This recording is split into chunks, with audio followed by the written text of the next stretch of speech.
Hi friends, welcome back to Appudeva channel. எல்லோரும் எப்படி இருக்கீங்க? நான் நல்லா இருக்கேன். நானும் என்னோடய சன்னும் கோவிலுக்கு வந்திருக்கோம். இப்போ பக்தர்கள்லாம் அதிகமாக மார்கழி மாதத்தில் ஓம் சக்தி கோயிலுக்கு மாலை போட்டுட்டு போகிறாங்க. அவங்க மருவத்தூர் போகிறப்போ இந்த வழியில் தான் இருக்குது பரிக்கல். அதாவது கெடிலத்துலேருந்து உள்ளே வரணும், ஒரு 4 கிலோமீட்டர் வந்தால் பரிக்கல் இருக்குது. அதனால் என்ன பண்ணுறாங்கன்னா, போகிறப்ப பெருமாளை வேண்டிக்கிட்டு போகிறாங்க.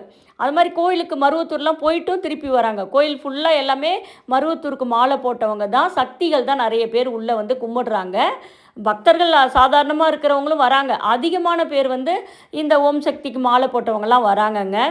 பார்க்குறதுக்கே கண்ணுக்கு குளிர்ச்சியாக இருக்குது. ஏதோ அந்த மருவத்தூர் ஆத்தாவை நேராக பார்த்த மாதிரியே இருக்குது. அந்த அளவுக்கு மனசு நிறைவாக இருந்துச்சு. நான் என்னோடய சன்னுக்காக 3 வாரம் தொடர்ந்து சனிக்கிழமையில் உனக்கு நெல்லில் தீபம், அந்த நெய் தீபம் ஏற்றிட்டு நெல்லில் எழுதிட்டு போகிறேன் அப்படின்னு வேண்டியிருந்தேன். அதாவது இங்கே மிகவும் பிரபலமான ஒரு பிரார்த்தனை என்னன்னு கேட்டிங்கன்னா, நெல் இருக்குது இல்லைங்களா, அந்த நெல்லை வாங்கி கொட்டி அதில் நம்ம எழுதணும், நம்மளோட பிரார்த்தனையை எழுதணும், பெருமாளே நிறைவேற்றி கொடுன்னு. அப்படி தொடர்ந்து 3 வாரம், 9 வாரம், 11 வாரம் இப்படி கணக்கு வச்சு நம்ம வேண்டுறப்போ அது கண்டிப்பாக நமக்கு நிறைவேறும்.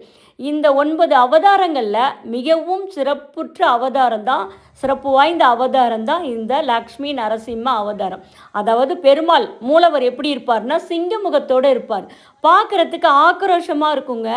ஆனால் கருணை உள்ளம் படைத்தவர். நல்லவங்களுக்கு நல்லவங்களாக நடந்துப்பாங்கன்னு சொல்லுவாங்கள்ல, அந்த மாதிரி நீங்கள் நல்ல எண்ணம் நல்ல சிந்தனையோடு அவர்கிட்ட போய் உங்கள் பிரார்த்தனையை சொன்னால் கண்டிப்பாக நிறைவேற்றி கொடுப்பாரு. அதனால் உங்களால் வர முடியலனாலும் தூரத்துலேருந்து வேண்டிக்கோங்க, பெருமாளோட அருளும் ஆசையும் கிடைக்கும். நான் அந்த மாதிரி தான் ஒரு 2 இயர்ஸ்க்கு முன்னாடி வந்தேன். இந்தளவுக்கு வேண்டலை. இப்போ நான் வேண்டியிருக்கேன், என்னோடய பிரார்த்தனை பலிக்கும் அப்படிங்கிற நம்பிக்கையோடு வரேன். நீங்களும் கண்டிப்பாக வாங்க. Okay, bye, see you next video. என்னோடய சேனல் நேம் அப்புதேவா. சேனலை கண்டிப்பாக சப்ஸ்கிரைப் பண்ணுங்கள். அப்புறம் வீடியோவை லைக் பண்ணி ஷேர் பண்ணுங்கள். இதோட ஃபுல் வீடியோ நான் 2 வீடியோ போட்டிருக்கேன். மூலவர்லாம் உங்களுக்கு நல்லா காமிச்சிருக்கேன். அது எப்படி ரூட் போகணும் என்ன ஏதுன்னு விவரமாக நான் போட்டிருக்கேன் ஃபுல் வீடியோ. அந்த வீடியோஸ் போய் பாருங்கள். Okay, bye, see you next video. Bye.